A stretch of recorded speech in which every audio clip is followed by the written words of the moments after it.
I titled today's mind map, our Neville Goddard conversation, Love Bends Reality. So, one of his quotes is actually from this lecture that I discovered today. The lecture is called Reconciliation. Reconciliation. Now, I really like this word, reconciliation. You've heard me mention this a number of times, and I actually put more emphasis on it as I continue to study some of the information in the Kabbalion.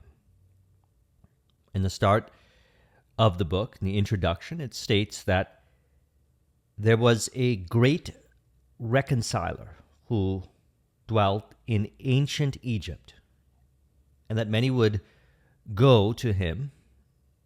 The Greeks called him Hermes, and to the Egyptians he was known as Thoth. And it was said that many would wander over to ancient Egypt with many different divergent views on how reality works, and he would reconcile their divergent viewpoints. So I like this word reconciliation because I believe that it is symbolic to this inward pathway in which we talked about in Thursday's video, we are all discovering, which is simplified by what do we love and to imagine lovingly. We can say love reconciles. Now, Homo sapien, that's what human beings are called scientifically, Homo sapien. In the Bible, the passage, Matthew 10:16, states, "Behold, I am sending you out as sheep in the midst of wolves. Therefore, be shrewd as serpents and innocent as doves." There was a point where Homo erectus became Homo sapien. Now, if we take the word sapien and we get into the etymology of the word, it is from the Latin word sapien, in Homo sapien, is the one who knows. One who knows. So let's look at this quote here and let's relate this all together. He says from that lecture, Reconciliation. I'll put a link in the description to it. The world is a shadow containing symbols. An earthly father is but a symbol of our heavenly Father. One who has experienced God's path of redemption is sent as a messenger of reconciliation. So I believe we're all on this pathway of reconciliation. And thus we are all messengers sharing with each other insights and perspectives in words, as well as reflection. So in other words, when we relate with each other, when we observe our interactions, our communication, how we relate to each other, it determines our degree of love, the degree of reconciliation within ourselves. And since we all desire to experience what we truly love, representative in relationships, in what we do in our career path, how we live our lives, how we relate to each other, it's important then to reconcile within ourselves, to find this love within ourselves. Now, last couple videos, we were talking about the power of imagination. And Neville states, man is only limited by weakness of attention and poverty of imagination. So we are taught then to imagine lovingly, put our attention on that which we love in our imagination, and have faith and assume that to be the way it actually is. Because, as he states here, the Apostle Paul tells us, though I speak with the tongue of men and angels, but have not love, I am sounding brass or a tinkling cymbal. Then he takes all the symbols of God and compares them to love. Now we can relate this over to the video I released on the golden key. I recommend watching it last week. I'll put a link in the description to that. And he goes on to say, you could have all the wisdom of the world, all the power of the world, but if love is not present, your worldly power and wisdom is as nothing. So again, let's go back to the quote here from the Bible. Behold, I am sending you out as sheep in the midst of wolves. Therefore, be shrewd as serpents and innocent as dove, as in, know the difference. On the day-to-day journey to realizing your vision, know what is true. Find it within yourself. Reconcile. We'll talk about how to actually do this in a moment. He says, there is no gift of the Spirit comparable to love. And at the end, love is the only thing that is alive. Faith will be fulfilled. Hope will be realized. These are attributes of God, but love is not an attribute of God. God is love. Everything in this world will pass away, but love will endure forever. So he who does not love does not know God, for God is love. So we are taught to love, and in relationship to others, in relationship to ourselves, in relationship to anything, to imagine from the perspective of love. What scene conjures up in our imagination in relation to what we love, in regards to people, environment, circumstance, information, and so forth, knowing that we are the ones giving meaning from within? We know. And we know love. It is the depth and core of what we represent. And so we all want to represent what we love in the different aspects of our life, such as the journey of realizing goals, visions. Why does somebody commit to something? Because that's what they truly want to experience. That's what they truly love. Now, from Hermes, we have the Hermetica. And in the Hermetica, it was stated that there were two gifts that was bestowed upon us. The gifts of knowing, we could say. They are speech and mind. And it was also stated that these two gifts are the equivalent of immortality. And it was stated that through the conscious use of speech and mind, when they shed this body, they will be taken into the bliss, immortality, revelation of really the power of imagination. And when he said, man is only limited by weakness of attention and poverty of imagination, that's our own interpretations. In other words, we're not really thinking for ourselves. When it was stated, behold, I am sending you out as sheep in the midst of wolves, therefore be shrewd as serpents and innocent as doves, we can look at it as to imagine lovingly, because we know that when we imagine lovingly, we go back into an ideal state of mind, that which is in harmony with our goals and our visions, and we are able to see things for how they truly are. Now, I mentioned this a number of times, that if we want to simplify this, we can look at it from the perspective of,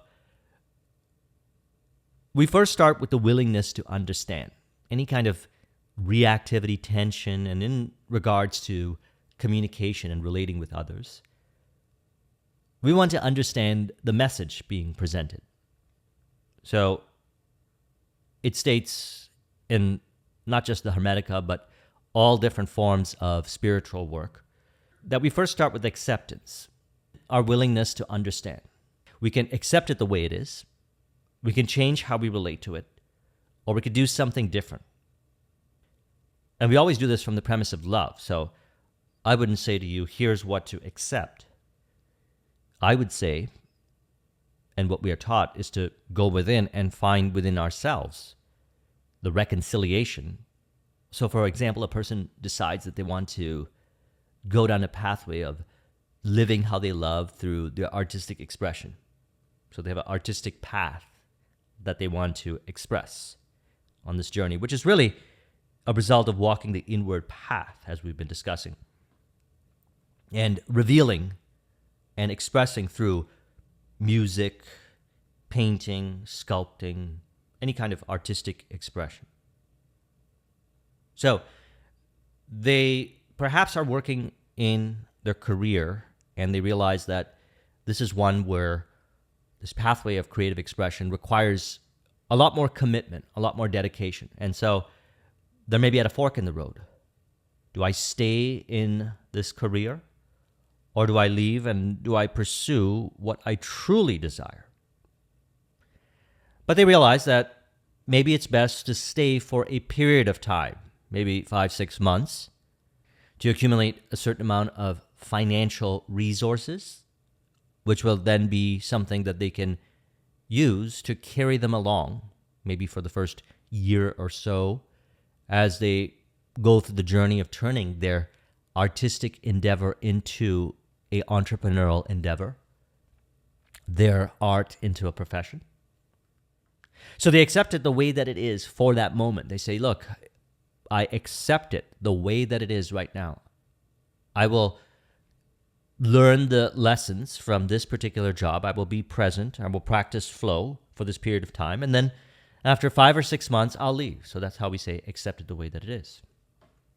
And it could be for a period of time. As I had mentioned, a person goes and discovers this within themselves. Certainly we can have a conversation with someone perhaps in a mastermind, who will connect us back to our inspiration, our intuition, and will allow us to discern, because we are the one who knows. Number 2, we can change how we relate to it. So let's actually tie this into what Neville shares. He says, how can we do this? Do what my friend did to establish rapport. Call your friend mentally. So now we're relating this over to dealing with others, communicating with others, in relationships, in friendships, and so forth. Focus your attention on him and mentally call his name just as you would to attract his attention were you to see him on the street. Imagine that he has answered. Mentally hear his voice. Imagine that he is telling you of the great good you have desired for him. You in turn tell him of your joy in witnessing his good fortune. Having mentally heard that which you wanted to hear, having thrilled to the news heard, go about your daily task. Your imagined conversation must awaken what it affirmed, and acceptance of the end wills the means.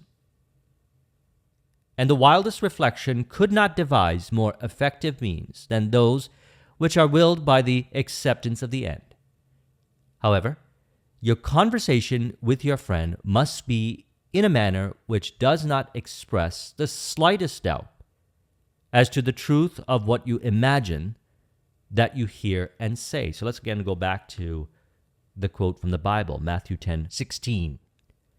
Behold, I am sending you out as sheep in the midst of wolves.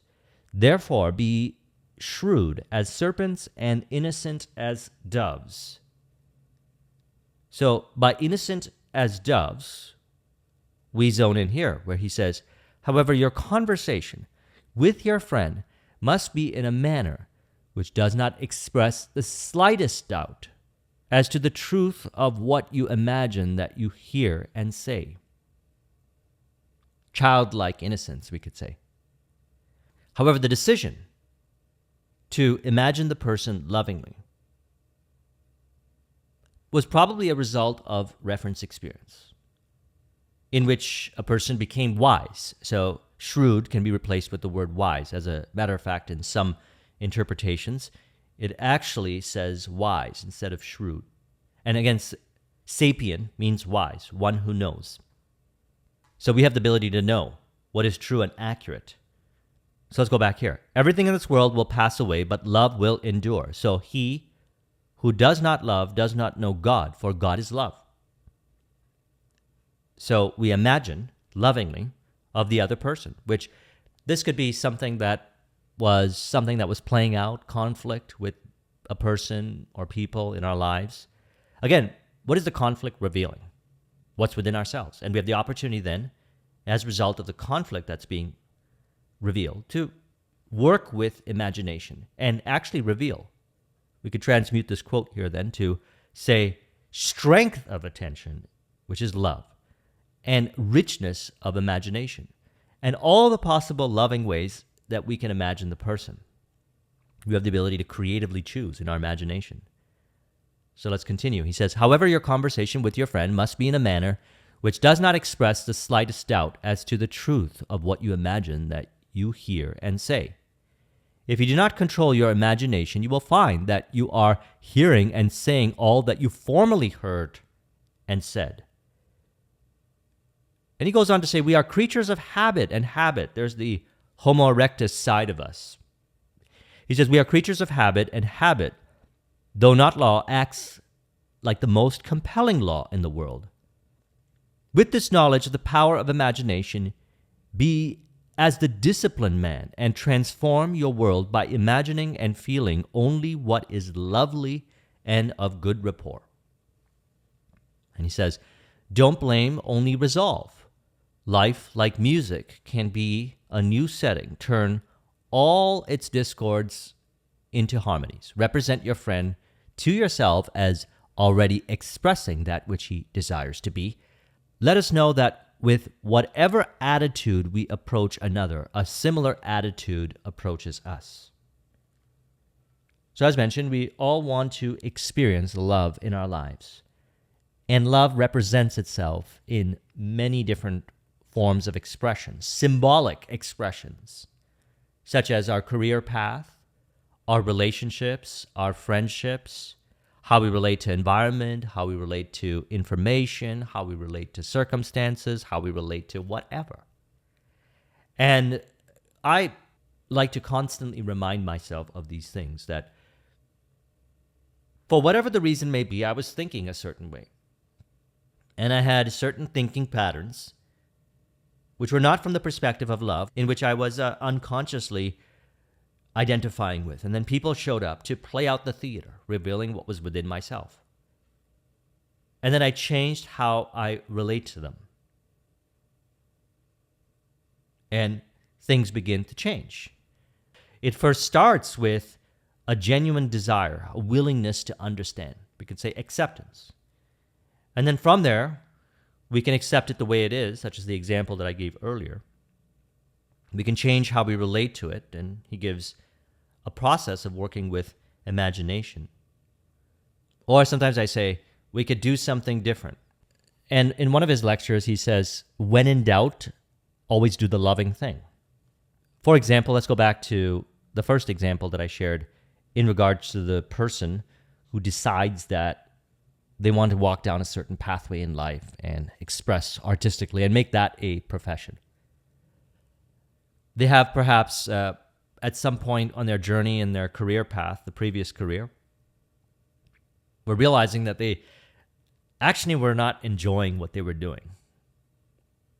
They didn't seem to have the fulfillment that perhaps they once had when they started that initial career path. So they asked themselves, what can I do differently? What do I really want to do? What do I really love? What am I interested in? What am I fascinated by?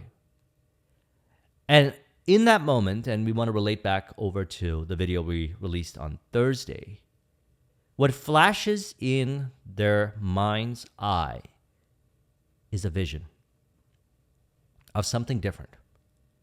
Go down this pathway of expressing as a musician. You were expressing on this pathway, which was the career pathway, but now you are inspired to express down a different pathway, do something different. And since it all starts in mind, we commit in imagination and mind, and we say, that's what I really love to do. But all of these things do a couple things. Number one, allows us to practice the conscious use of the two gifts, speech and mind. And number two, it allows us to experience that which we truly love. And what we truly love is found within ourselves. And because love endures forever, and what we're looking to experience is everlasting expression of love in this world. Everlasting. If you look at, for example, any artist or entrepreneur or anyone that has left, let's say, a legacy, certainly Neville has with his information, we recognize that it was an expression of love and it endures.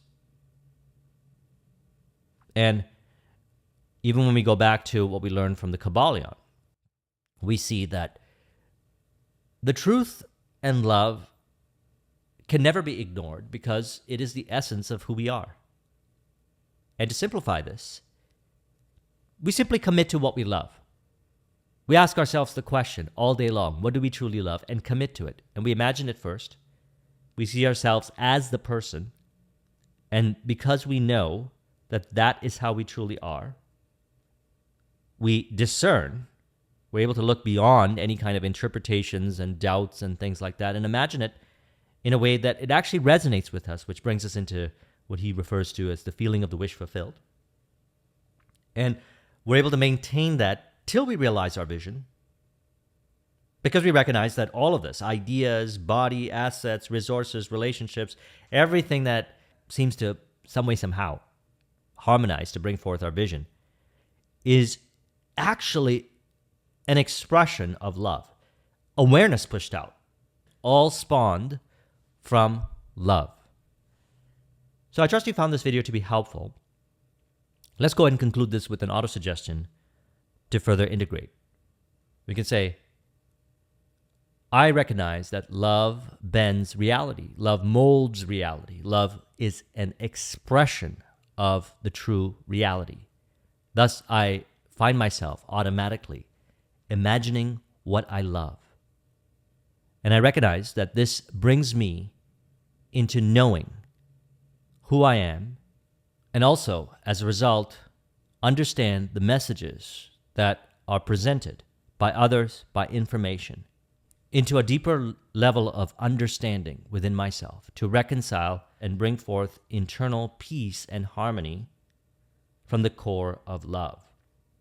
This allows me to bring accurate interpretations and relationships to different aspects of my life, allowing me to imagine lovingly accordingly, which results in a radical change of mind, metanoia, which appears as doing something different, which is in actuality a representation of who I truly am, which is expressed by doing what I truly love.